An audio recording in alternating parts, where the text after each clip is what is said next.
Hi, my name is Angelina Leopardo, and for my presentation, I did a new era in psilocybin research. So I'm going to start with a brief history. So humans have used psilocybin, also known as magic mushrooms, for over 12,000 years, most commonly in religious ceremonies.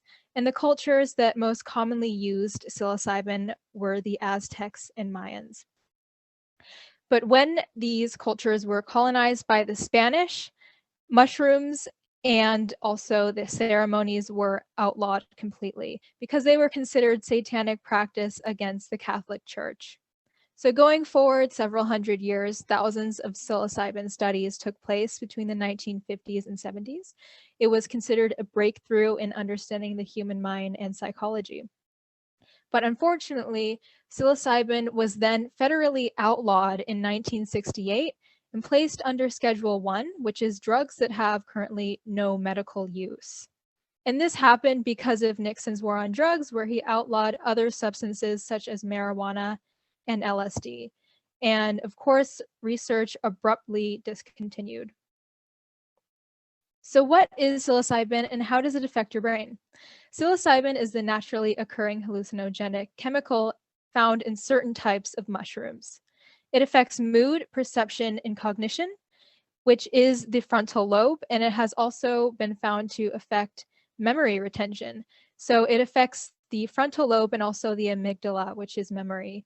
And it works by increasing connections in different regions in the brain and also affects the serotonin 2A, 5-HT2A receptors. When ingested, psilocybin turns into the active chemical psilocin and binds to these receptors, increasing serotonin.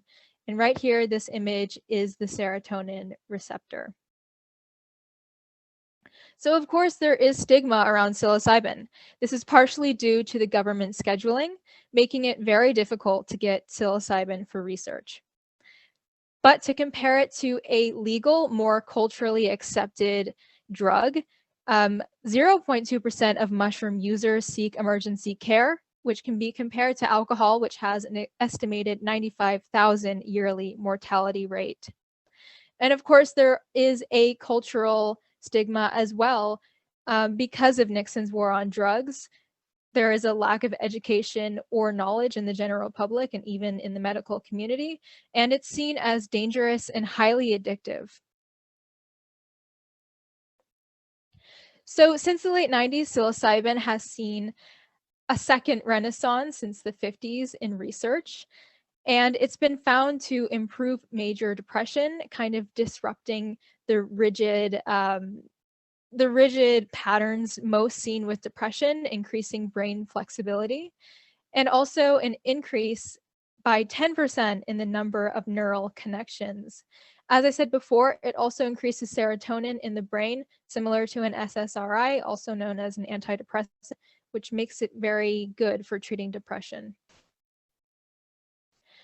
So combining therapy and psychedelics is currently in phase 3, which is clinical research. And if this is approved, it could be used along with therapy to improve the lives of those suffering from various mental illnesses. So in a clinical setting, the patient will lay down in a bed in a comfortable room designed specifically for a psilocybin session. They then would receive a dose of psilocybin in a capsule. And during this experience, the patient would listen to a specifically designed music playlist and wear an eye mask to help them focus internally and on the therapy session. And during this, which can last 6 to 8 hours, a therapist will be in the room assisting. But of course, we have to focus on the risks because psilocybin is still a psychoactive drug.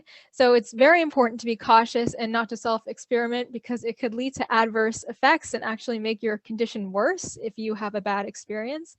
And all psilocybin therapy should be done with a medical professional in a controlled environment. And this image right here is what psilocybin therapy might look like in a clinical setting. So these were the sources I used. And if anyone has any questions, I will take them. Thank you for listening.